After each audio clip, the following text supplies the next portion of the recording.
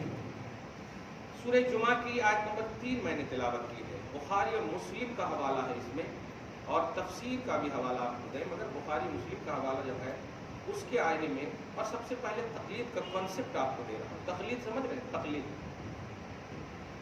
تے قاف، گول قاف، بڑی قاف، لام یا دال، تقلید یہ ہوتا ہے قلادہ، پٹا گلے میں ڈالنا، یہ اس کا ڈکشنری کا معنی ہے، لیکن شرع میں کیا کہتے ہیں، اصطلاحی شرع میں جو ہے، دھیان رکھیے گا، کہتے ہیں، اب آج کے حساب سے اس کا یہ کرو، غیر کا لفظ بولوں گا تو پھر الٹا معنی ہو جائے گا۔ چاروں ائمہ میں سے کسی ایک امام کی اس نیت کے ساتھ، یہی ہے اصل پوائنٹ، یہی لفظ بولتے نہیں ہیں لوگ، اور یہ سب آپ دیکھیں اصول کی کتابوں میں، آپ دیکھیں گے اصول الشاسی، نور الانوار، توضیح قلبی، فواتح الرحمود، مسلم الثبوت، یہ سب باضابطہ گرامر کی کتابیں ہیں جو مدارس اسلامیہ میں پڑھائے جاتے ہیں، اصول ہیں، یہ سب بنیاد ہیں۔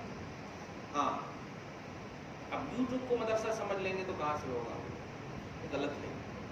تو کسی بھی امام کو ان کی بات کو اس لیے ماننا، اتباع قول الغیر، اپنے علاوہ کسی خاص امام کی، دھیان دیجیے گا ترجمہ کر رہا ہوں، اس لیے ماننا ان کی بات کو کہ وہ اپنی تحقیق میں مکمل ہے، دھیان دیجیے، من غیر نظر فی الدلیل، ہمیں دلیل میں نظر و فکر کی اب ضرورت نہیں ہے، یہ ہے ترجمہ۔ کہاں کی بات کیسے کیسے، اب اس کا ترجمہ جو انکار کرتے ہیں کیسے کرتے ہیں، دیکھو، غیر اللہ کی بات ماننا دلیل نہیں ماننا، لو یہ ترجمہ کرتے ہیں غیر لوگ، جو نئی تقلید کا انکار کرتے ہیں وہ ترجمہ اس طرح کرتے ہیں، اتباع قول الغیر بلا نظر فی الدلیل، یہ ہے تقلید کا کانسیپٹ، لیکن اس کا ترجمہ ذرا آپ دیکھیں، اتباع قول الغیر، غیر کی بات ماننے سے مراد مقلد امام کی بات ماننا، یہ ہے مراد۔ جو تقلید کر رہا ہے، تقلید جس امام کی کر رہا ہے، مجتہد کی کر رہا ہے، اس کی بات ماننا بلا نظر فی الدلیل، نظر دلیل میں کرنا نہ پڑے، یا دلیل میں نظر کی ضرورت نہ پڑے، یہ ہے لفظی ترجمہ ہوگا، دلیل میں نظر نہیں کرنا، ان کا ترجمہ یہ ہوتا دلیل نہیں دیکھنا، ایسا نہیں ہے، دلیل میں نظر کیوں نہیں کرنا، اس لیے کہ جس امام کو آپ مان رہے ہیں انہوں نے دلیل میں نظر کر لیا، یہ ہے تصور تقلید کا، جس کی آپ پیروی کریں۔ اس کی چھوٹی سی بات ہے، قرآن پاک کیوں مانتے ہیں آپ، کیا وجہ ہے بتائیے؟ آپ کو کہنا پڑے گا کہ اس ذات نے کہا ہے، جو ذات اللہ تبارک و تعالیٰ سے مل چکی ہے، جو ذات اللہ سے بات کرتی ہے، اس کا نام محمد الرسول اللہ ہے، تو آپ کا بھروسہ ہو گیا نا، قرآن پاک آپ مان لی، اب تحقیق نہیں کی کہ الحمد کے الف سے والناس کی سین تک یہ کلام الہی ہے کہ نہیں، کون سی ڈکشنری میں دیکھے نہیں جا کر کے آپ، یہ ہے اصل۔ تو بھروسہ بلا نظر فی دلیل کا مطلب بھروسہ ہے، یعنی دلیل میں ہم نظر نہیں کریں گے، کیونکہ انہوں نے دلیل میں ہر طرح سے نظر کر لی ہے، ہر طرح سے نظر کر لی ہے، اب ان کا نظر کرنا ہی ہمارے لیے نظر کرنے کی طرح ہے۔ انہوں نے کہہ دیا ایسے پڑھنا، ایسے کرنا، ویسے کرنا، تو یہ ایسے پڑھنا انہوں نے نہیں کہا، بلکہ دلیل میں نظر کر کے کہا ہے۔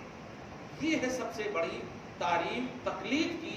اس نظریے سے آپ اگر دیکھیں گے تو الحمدللہ کوئی اختلاف نہیں ہونا چاہیے، ترجمانی میں اور ترجمہ میں غلط ہو جاتا ہے، اور افسوس یہ ہے کہ یہ تقلید کا جو ترجمہ ہے رسول اللہ نے نہیں کیا ہے، یہ تقلید کا جو کانسیپٹ ہے نہیں دیا گیا ہے ظاہری طور پر حدیث کے حوالے سے۔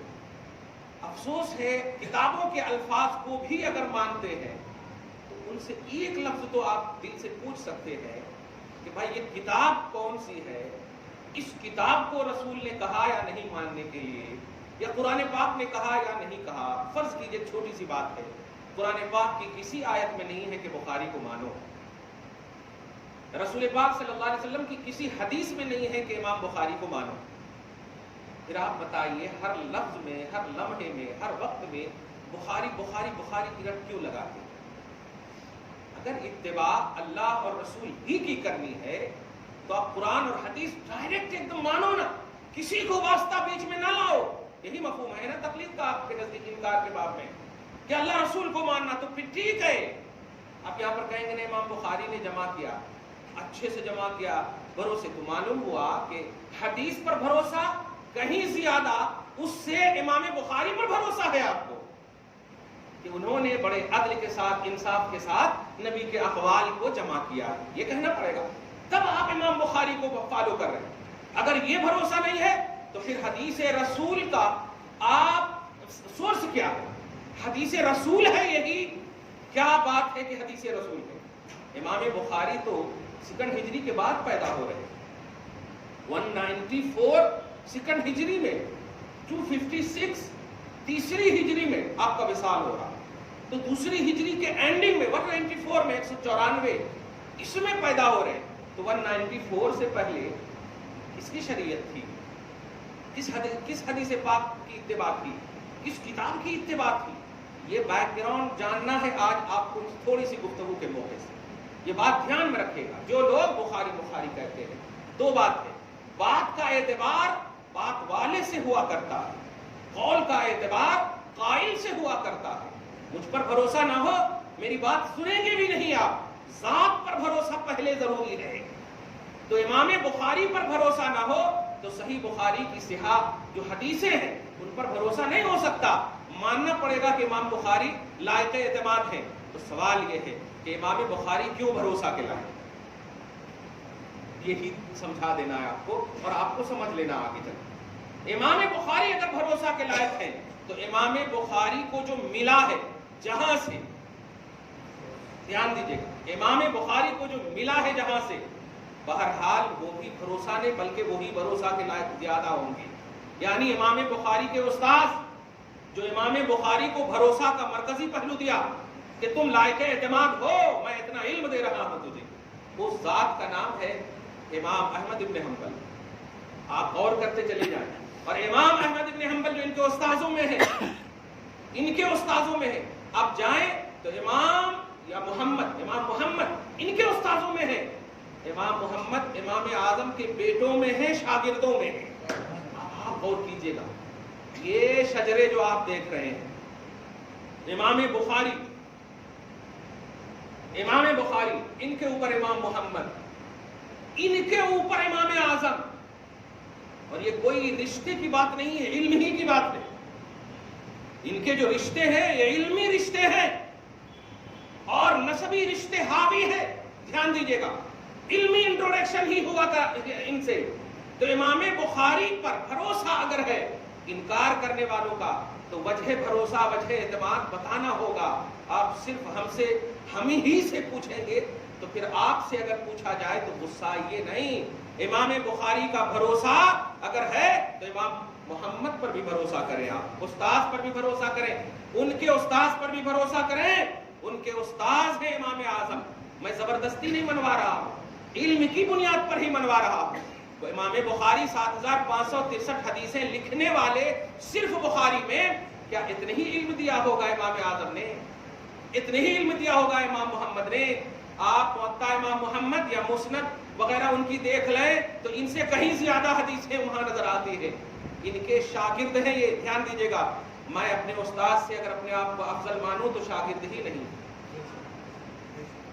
شاگرد وہی ہے جو استاد سے ادنا مانے. استاد اور شاگرد کا علاقہ ہی یہی ہے, استاد اعلیٰ ہوتا ہے اور وجہ علمیت جو ہے, اعلیٰ ہونے کی جو وجہ ہے وہ علم ہے. اعلیٰ ہونے کی وجہ علم ہے, رشتہ اور عمر نہیں ہے. اسی لیے آپ دیکھیں گے کبھی کبھی شاگرد جو ہے عمر میں بڑا نظر آتا ہے اور استاد چھوٹا نظر آتا ہے. ہمارے تو اکثر شاگرد جو ہے بڑے ہی ہیں, لیکن آپ غور کریں استاد کا مقام والد سے بھی زیادہ قرار دیا گیا ہے. الاستاذ بمنزلۃ الوالد کہا گیا, لیکن نہیں او اشد کا بھی جملہ ہے. اب جو میں کہنے جا رہا ہوں یہ ہے کہ تقلید کا کانسیپٹ یہ ہے کسی امام سے. اور ایک اور بات واضح کر دو کہ یہ جو کہتے ہیں صحابہ کرام نے کیوں نہیں تقلید کی, آپ کیسے بول سکتے ہیں کہ صحابہ کرام نے کیوں نہیں تقلید کی؟ اس طرح کی باتیں ہمت کیسے ہوتی ہے آپ کی بولنے کی؟ تقلید کا کانسیپٹ لائیے, پھر اس آئینے میں آپ تقلید کو فٹ کیجئے کہ یہ کس پر فٹ ہو سکتا ہے. صحابہ کرام رضوان اللہ تعالی علیہم اجمعین کے درمیان کوئی واسطہ ہی نہیں تھا. وہاں تو ڈائریکٹ فیض نبوت ہے، وہاں ڈائریکٹ فیض نبوت ہے۔ آپ 1400 سال کے بعد کتنے انڈائریکٹ پہلو ہیں آپ کے لیے، کتنے انڈائریکٹ پہلو ہیں آپ کے لیے؟ 1400 سال کا 1400 سنچریاں گزری ہوئی ہے، کتنے انڈائریکٹ پہلو ہیں؟ کہاں کہاں آپ جائیں گے؟ آپ کو کہنا پڑے گا ہم نے ان سے سنا، ہم نے ان سے پڑھا، یہ چلتے چلتے جائے گا نبی تک۔ لیکن صحابہ سے کہیے تو وہ صاف کہیں گے سمعت النبی صلی اللہ علیہ وسلم، میں نے اپنی کان سے نبی سے سنا ہے صلی اللہ علیہ وسلم۔ یہ شرف صرف صحابہ کو ہے۔ وہاں تقلید نہیں، وہاں تو ڈائریکٹ سماعت ہے۔ تقلید کے لیے تو واسطہ پہلو ہوتا ہے۔ اور ایک اور بات کہوں، تقلید میں ایک یہ بھی پہلو ہے کہ تقلید کرنے والا جس کی تقلید کر رہا ہے اس کو یہ مانے کہ انہوں نے دلیل میں تو غور کر لیا ہے لیکن خطا کا امکان ہے۔ دلیل تو دیکھ لیا ہے، اصول شرع دیکھ لیا ہے، قرآن و حدیث دیکھ لیا ہے، یہ آپ کو عقیدہ رکھنا ہے۔ لیکن یہ بھی عقیدہ رکھنا ہے کہ ہم دلیل میں غور نہیں کریں گے، انہوں نے دیکھ لیا، امکان خطا بھی رکھنا ہے، خطا کا امکان بھی ہے۔ اب خطا کار کہیں گے نہیں، خطا کا امکان بھی ہے۔ جیسے آپ جھوٹ بول سکتے ہیں لیکن بولتے نہیں ہیں، تو جھوٹ کا امکان ہے۔ اب آپ کہیں امکان ہے تو آپ بولنے لگے کہ آپ جھوٹے ہیں، نہیں ہوگا۔ تو امکان الگ چیز ہوتا ہے، وقوع الگ چیز ہوتی ہے۔ دھیان دیجیے، امکان میں سکنا کی منزل ہے، ہو سکتا ہے، اور واقع میں جو ہے ہونا پایا جانا ضروری ہے۔ تو جس کی تقلید کی جاتی ہے، فرض کیجئے امام اعظم پر بحث ہو رہی ہے، امام اعظم کی تقلید کرنے والے یہ عقیدہ رکھے کہ انہوں نے قرآن و حدیث پر پوری نظر رکھی ہے مگر خطا کا امکان ہے، بشر ہے، خطا کا امکان ہے۔ خطا سے اگر کسی کو پاک رکھا اللہ تعالیٰ نے بشریت میں، دھیان دیجیے گا، خطا سے پاک رکھا ہے تو وہ نبیوں کی جماعت ہے، خصوصاً سید الانبیاء محمد الرسول اللہ صلی اللہ تعالیٰ علیہ وسلم، معصوم عن الخطا۔ تو عصمت کا عقیدہ یعنی خطا سے ہر طرح سے معصوم، خطا سے ہر طرح سے پاک نبیوں کی ذات ہوتی ہے۔ اب غور کیجئے، ماننے والے کے لیے لازم ہے کہ جس امام کو مانے امکان خطا کا بھی تصور رکھے، امکان خطا کا بھی عقیدہ رکھے کہ امکان خطا ہے، خطا ممکن ہے ان سے، لیکن آپ بولیں گے نہیں، بولا اس میں جاتا جس میں واقعی پہلو ہو، امکان کی دنیا میں نہیں بولا جاتا۔ جیسے رات ابھی ہو سکتی ہے، اب آپ رات کی لوازمات عشاء کی نماز پڑھنے نہیں لگے، تو امکان میں عمل دخل نہیں ہوتا ہے، امکان میں بس امکان ہوتا ہے۔ دھیان دیجیے گا، تو امکان خطا مجتہد کے لیے ماننا ہے۔ اب بتائیے، جب میرے آقا صلی اللہ علیہ وآلہ وسلم مجتہد ہیں، بے شک یہ تو ماننا ہے، لیکن خطا کا امکان نہیں ہے، تو ماننا پڑے گا کہ آپ کے مقلد نہیں، متبع ہوں گے، آپ کے مطیع ہوں گے، فرما بردار ہوں گے، غلام ہوں گے۔ تقلید کا کنسپٹ نہیں آئے گا نبی اور امتی، اس امتی کے درمیان، دھیان دیجیے گا، جو امتی، بلکہ ڈائریکٹ امتی کے درمیان، کیونکہ نبی معصوم عن الخطا ہوتے ہیں۔ سوال کا آپ کو جواب میں بھی کہا، صحابہ کا ایک نہیں کرے، یہ عام جملے ہوتے ہیں نا، صحابہ کا ایک نہیں کرے، تو سوال ہے کہ کس کی کرتے صحابہ؟ آپ کہیں نبی کی، تو نبی معصوم عن الخطا ہے اور مجتہد کے لیے امکان خطا ہے، یہ سب سے اہم جواب ہے۔ اب جاہل کو نہ سمجھ میں آئے تو ہم کیا کریں؟ پورا سورس آف نالج آپ کا ٹی شرٹ کو، ان شرٹ کو، یہی سب کو آپ دیکھ لیں، سوشل میڈیا کو دیکھ لیں، تو نہیں ہوتا نا۔ علمی دنیا میں آپ آئیے، جب علم پھیلا رہے ہیں تو علمی دنیا میں آئیے، اور اس کا مرکز ہے قرآن، اس کا مرکز ہے حدیث، اس کا مرکز ہے اللہ، اس کا مرکز ہے رسول اللہ، یہ ہے۔ اس آئینے میں آپ کو سمجھنا ہوگا، ذات کو دیکھنا ہوگا۔ اب ذرا غور کیجیے گا، حضور پاک صلی اللہ علیہ وسلم کے پیارے چہیتے امام اعظم رضی اللہ تعالیٰ عنہ کو آپ ہم فالو کرتے ہیں، تقلید کرتے ہیں، کیا اس کا بیس ہے؟ یقیناً بیس ہے۔ قرآن پاک میں بھی اللہ پاک نے آج تو ایک دم آسان سمجھ میں آ جانا چاہیے آپ کو۔ ابھی میں کسی کو بھی، بڑے سے بڑے عالم کو بھی کھڑا کر دوں اور کہوں سورہ الحاکم التکاثر میں، پوری سورہ الحاکم التکاثر کو یہاں لاؤ، یا انا اعطیناک الکوثر چھوٹی سی سورہ کو لا دوں، اور اس میں کہوں کہ اس میں خاص کتنا ہے، عام کتنا ہے، مشترک کتنا ہے، مؤول کتنا ہے، حقیقت کتنا ہے، مجاز کتنا ہے، یہ جملے خالی بولوں تو ایسے ہی سر میں درد ہو جائے گا، ہوگا کہ نہیں؟ اب آپ بتائیے، قرآن کے ایک سورہ کی تجزیت، اس کی تحقیق، اس کے اندر گہرائی، اس کے اندر گہرائی، اس کے اندر کون کون سے مسائل ہیں، کون سے الفاظ حقیقت پر مبنی، مجاز پر مبنی، مشترک کون ہے، یہ ساری حقیقتیں ایک آج کا عالم نہیں جانتا ہے، اور یہ سوشل میڈیا پہ بیٹھنے والے امام اعظم پر انگلی اٹھا رہے ہیں۔ جو آج کے عالم نا واقف ہیں جن مسائل سے، آج بس 2 سال 4 سال 5 سال وہ بھی صرف گلف میں رہنے کے بعد امام اعظم پر انگلی اٹھا رہے ہیں. آج عالم کے اندر وہ تدبر نہیں ہے. دھیان دیجیے گا، جو تدبر امام اعظم کے شاگرد کے اندر تھی، جو گہرائی فکر، جو گہرائی سوچ امام اعظم کے شاگردوں کے پاس تھی، وہ آج کے بڑے بڑے عالم، ربانی عالم کے پاس نہیں ہے. اسی لیے آج کا عالم جب بھی کوئی بات کہتا تو یہی کہتا ہے امام اعظم نے ایسا کہا، امام محمد نے ایسا کہا. یہ سب جو ہے آج بیس مرکز ان کو ہی مانتے ہیں. بڑا افسوس کے ساتھ کہنا پڑتا ہے جنہیں قرآن میں الحمدوں کی الف کی حقیقت نہیں معلوم کہ اسے الف کب پڑھیں گے، حمزہ کب پڑھیں گے، زیر کی کا مخرج کیا ہے، صبر کا مخرج کیا ہے، پیش کا مخرج کیا ہے، اور پھر اس کے معانی کیا ہوں گے، اس کے مفاہیم کیا ہوں گے. یہ اس سے ٹچ ہوگا تو کیا الحمدو ہے تو اس کا کیا معنی، المدحو ہے تو اس کا کیا معنی، الشکرو ہے تو اس کا کیا معنی. سب پر الف لام ہی ہے دیکھیں آپ، لیکن سب کا معنی الگ الگ ہے، سب کا معنی الگ الگ ہے. یہ وجہ ہے پیارے ہمیں بارگاہ امام میں اپنے آپ کو جھکنے کی وجہ یہی ہے کہ امام تم پر سلام ہو، تم نے بتا دیے ہیں، تم کو اللہ پاک نے رسول پاک کے واسطے سے، نبی صلی اللہ علیہ وسلم نے امت کا چراغ بنا کر کے آپ کو روشن چراغ بنا کر کے بھیجا، آپ کو وہ روشن سینہ دیا کہ آپ ایسی حقیقت کو واضح کر سکے. چنانچہ انہوں نے کیا اور آج امت ان کی بارگاہ میں جھکی ہوئی ہے، وہ جھکی ہوئی ہے. آپ تقلید کے کانسیپٹ میں اس بات کو ہمیشہ دھیان میں رکھیے گا. کوئی بھی سڈنلی کہہ دے انہوں کیوں نہیں کرے، انہوں کیوں نہیں کرے، بات ان کی نہیں، بات ہم سے کر رہے ہیں تو ہم سے کیجئے. آپ بات ہم سے کیجئے، ہم کیوں تقلید کرتے ہیں ہم سے پوچھئے، اور آپ کیوں نہیں کرتے ہیں یہ آپ ایکسپلین کیجئے. آپ کیوں نہیں کرتے یہ آپ ایکسپلین کیجئے. آپ سوال کریں گے تو ہم بھی سوال کرنے کا حق رکھتے ہیں. آپ پوچھئے، ہم سوال کا جواب دے دیے. ہم بھی آپ سے پوچھتے ہیں سورہ والعصر میں واو قسم کے لیے کیوں ہے؟ کیا اللہ نے بتایا کہ واو قسم کے لیے بھی ہوتا ہے؟ والعصر کا معنی کرتے ہیں قسم ہے زمانے کی. والعصر واو مانے تو اینڈ ہوتا ہے نا، اور ہوتا ہے نا، واو مانے اور ہوتا ہے، واو زبر اور ہوتا ہے نا. جیسے جاء زید و عمرو و بکر و فلان، تو زید آیا اور عمر آیا اور بکر آیا. تو انگلش میں جیسے اینڈ ہوتا ہے، ایسے واو مانے ہوتا ہے، واو مانے اور ہوتا ہے اردو میں. اب آپ بتائیے والعصر، عصر مانے ہوتا ہے زمانہ، تو اور زمانہ ترجمہ ہونا چاہیے نا. لیکن ترجمہ کیا کرتے؟ قسم ہے زمانے محبوب کی، قسم ہے زمانے محبوب کی. بے شک سارے انسان گھاٹے میں ہیں، مگر وہ جو ایمان لائے، نیک عمل کیے، حق کی تلقین کیے، صبر کی تلقین کیے، یہ سب گھاٹے میں نہیں ہے. سوال یہ نہیں ہے کہ ترجمہ کیا ہے، سوال یہ ہے کہ واو کا ترجمہ قسم کیوں کیا آپ نے؟ خدا نے کہا کہ الواو للقسم، یا رسول نے کہا الواو للقسم. یہ تو ائمہ کا احسان ہے. سبحان اللہ، ائمہ کا احسان ہے کہ دیکھ میری آنکھ سے قرآن پاک میں، قرآن پاک کو نہیں کو دیکھو گے تو واو ایک ہی طرح نظر آ رہا ہے، کہیں اور کا معنی ہے، کہیں قسم کا معنی ہے، کہیں قسم کا معنی ہے.